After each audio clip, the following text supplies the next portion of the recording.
To the Northwest Province, and families from Lesotho are in the mining town of Orkney to identify the bodies of the 20 suspected illegal miners who died in a disused mine shaft last week.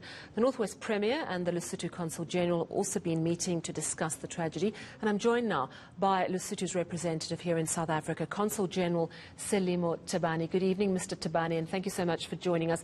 What an incredibly tragic situation. I know that the families from Lesotho have arrived. Could you update us on how many bodies have been identified so far? Oh, hi, Sally. How are you doing? We identified 11 bodies so far, yeah. And they are all Lesotho nationals, are they? Yeah, most definitely. Those that I'm talking about, the 11 bodies are bona fide citizens of the Mountain Kingdom.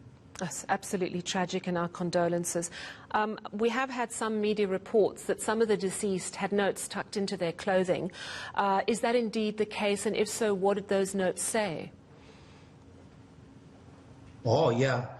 Well, this is a common thing in the illegal mining. They normally tuck in a note. It's a tag that will actually either put a name of the deceased or say a village or a phone number. So that's basically what we had in there. It's absolutely tragic. So 11 people identified. Of course, there's still 9 other bodies. Do you know whether the 9 other deceased are also from Lesotho, or are you still trying to determine that? Well, we're still trying to determine that. I mean, these are the bodies. Some of them are, I think there's one that is from South Africa, if I'm not mistaken, but some of them have got no tag, so it's quite difficult to determine whether they are Lesotho or South Africans or Mozambicans or Zimbabweans or... Yeah, sure. Yeah. So as you say, at least 11 are from Lesotho. Are you going to be giving assistance to the families to repatriate the bodies?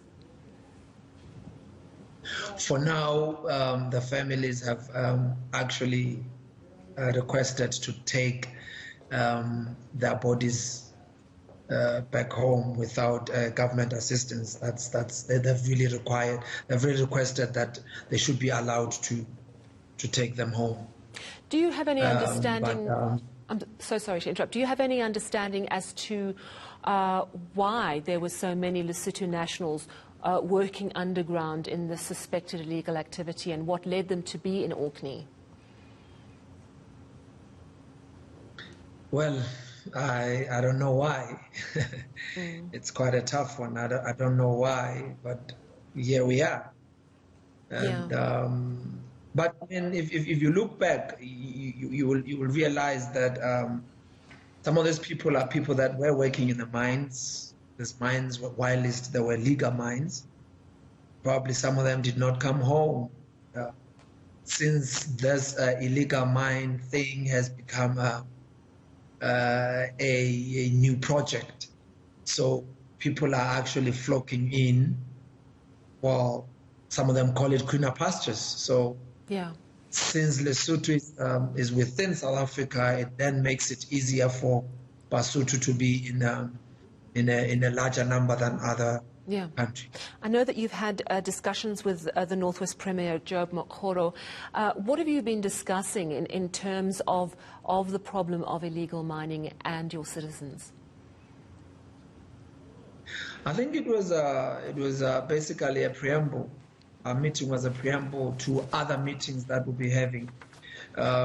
We basically agreed that we need to start engaging now and map a way forward. Our meetings will then decide on how we are going to face this problem. Absolutely. Such a tragic story. And thank you so much for your time this evening. That's Lesotho's Consul General to South Africa, Selimo Thabane, and he's telling us that of the 20 people who were found dead after that suspected illegal mining in Orkney in the northwest, 11 have been positively identified as Lesotho nationals in such a tragic detail that many of these illegal miners tuck their families' next of kin details within their clothing because they know, I presume, just how very dangerous this mining is.